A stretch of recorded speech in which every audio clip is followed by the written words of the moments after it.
ભ્રષ્ટાચારથી બનેલી ઇમારતો અને ઇન્ફ્રાસ્ટ્રક્ચર એકાએક પડી જાય અને કોઈ સામાન્ય નાગરિક તેની નીચે દબાઈને મરી જાય તો તેમાં કોઈ નવાઈ પામવા જેવી બાબત નથી, કારણ કે ગુજરાતમાં છેલ્લા કેટલાય સમયથી આવું જ થઈ રહ્યું છે.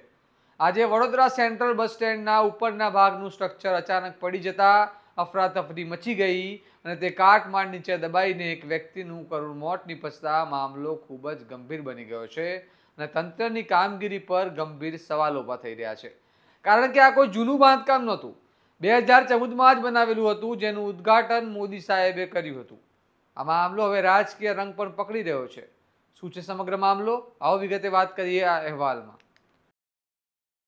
નમસ્કાર, હું છું ચિરાગ વર્ષાબેન. આપ જોઈ રહ્યા છો સ્વમાન. ગુજરાતમાં સરકારી ખર્ચે બનેલું બાંધકામ પડી જાય, લોકો મરી જાય, છતાં તંત્રના પેટનું પાણી હલતું નથી, કારણ કે તે મરણ પામેલા વ્યક્તિ તેમના પરિવારના સભ્યો નથી હોતા. આજે વડોદરા સેન્ટ્રલ બસ સ્ટેન્ડ પર એક ચોંકાવનારી ઘટના બની, જેણે તંત્રના ભ્રષ્ટાચાર પર ગંભીર સવાલો ઊભા કર્યા છે. 9 એપ્રિલ 2026ના રોજ વડોદરા સેન્ટ્રલ બસ સ્ટેન્ડના મુખ્ય પ્રવેશ દ્વારનું ઉપરનું ડેકોરેટિવ સ્ટ્રક્ચર પીઓપી જેવી સામગ્રીથી બનેલું અચાનક ધરાશાયી થઈ ગયું. આ ઘટનામાં કાટમાળ નીચે દબાઈ જતા અમદાવાદના ચાંદખેડા વિસ્તારના રહેવાસી નરસિંહ દવે નામના વ્યક્તિનું ઘટના સ્થળે જ કરુણ મોત નીપજ્યું. આ મામલે તાત્કાલિક પોલીસ અને વાયુ વિભાગની ટીમ ઘટના સ્થળે પહોંચી ગઈ. ડીસીપી જગદીશ ચાવડાએ પુષ્ટિ કરી છે કે મૃતકની ઓળખ થઈ ગઈ છે અને એફએસએલની ટીમે કાટમાળના સેમ્પલ લેવાનું શરૂ કરી દીધું છે. આ ઘટના ખૂબ જ આઘાતજનક છે અને તંત્રની કામગીરી પર ગંભીર સવાલો ઊભા કરે છે. 2014માં 114 કરોડ રૂપિયાના ખર્ચે વડોદરા સેન્ટ્રલ બસ સ્ટેન્ડ બનાવવામાં આવ્યું હતું. 15 ફેબ્રુઆરી 2014ના રોજ તત્કાલીન મુખ્યમંત્રી નરેન્દ્ર મોદી દ્વારા તેનું લોકાર્પણ કરવામાં આવ્યું હતું અને આ એરપોર્ટ જેવું બસ સ્ટેશન ગુજરાતના ગૌરવ તરીકે રજૂ કરવામાં આવતું હતું. પરંતુ માત્ર 12 વર્ષમાં જ બાંધકામ તૂટી પડ્યું અને એક નિર્દોષનો જીવ લઈ ગયું. આ મામલો હવે રાજકીય રંગ પણ પકડી રહ્યો છે. સ્થાનિક સ્વરાજ્યની ચૂંટણીઓ વચ્ચે આ ઘટનાએ ભાજપ સામે ગંભીર સવાલ ઊભા કર્યા છે. કોંગ્રેસના પ્રવક્તા મનીષ દોશીએ આ મામલે પ્રતિક્રિયા આપતા ભાજપ પર ભ્રષ્ટાચારના આકરા પ્રહારો કર્યા છે અને તેમણે જણાવ્યું હતું કે ભાજપના ભ્રષ્ટાચારના કારણે આવી ગંભીર ઘટના બની છે. 114 કરોડનું બસ સ્ટેશન માત્ર 12 વર્ષમાં તૂટી પડ્યું. આવી ઘટનાઓ વારંવાર બનવા છતાં સરકાર તરફથી કોઈ કડક પગલાં લેવાયા નથી.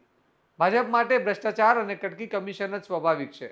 સાંભળવા મામલે મનીષ દોશી શું કહી રહ્યા છે. ગુજરાતની વડોદરા ખાતેના ST bus station, central bus station, જે 114 કરોડના ખર્ચે 2014માં લોકાર્પણ કરવામાં આવ્યું હતું. લોકાર્પણ પણ શ્રી નરેન્દ્ર મોદીજી દ્વારા કરવામાં આવ્યું અને આ લોકાર્પણ બાદ આજે આ સેન્ટ્રલ બસ સ્ટેશનનો એક ભાગ તૂટી પડતા એક મુસાફરનું મોત થયું છે.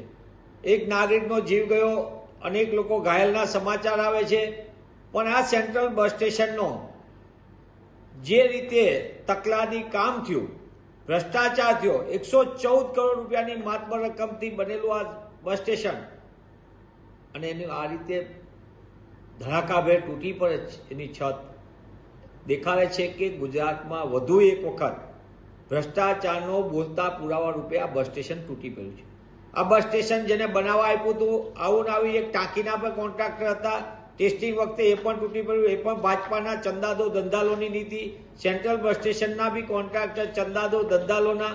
અનેક બ્રિજો બનતા તૂટી જાય અથવા તો બન્યા પછી તરત જ થોડા વખતમાં તૂટી પડે, એવી અનેક ઘટનાઓ. આ સમગ્ર ઘટના દેખાડે કે ગુજરાતની ભાજપ સરકારમાં ભ્રષ્ટાચાર નથી, પણ ભ્રષ્ટાચારમાં આખી ગળાડૂબ સરકારના કારણે ગુજરાત અને ગુજરાતીઓ બેરહમીપૂર્વક મોતને ભેટે છે, ઘાયલ થાય છે. પણ તેમ છતાં ભૂપેન્દ્ર પટેલ સરકાર, ભાજપ સરકારના પેટનું પાણી પણ હલતું નથી. ત્યારે હું આપના માધ્યમથી માંગ કરું છું કે સમગ્ર ઘટનાની તલસ્પર્શી તપાસ થાય.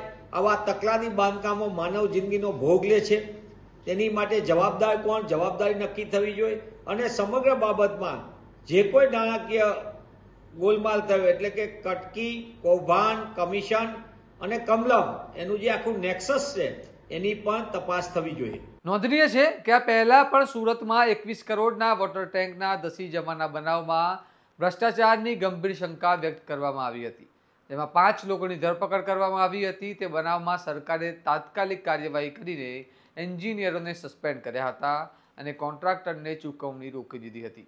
હવે જોવાનું રહ્યું કે વડોદરાના આ બનાવમાં પણ આવી જ કડક કાર્યવાહી થાય છે કે નહીં.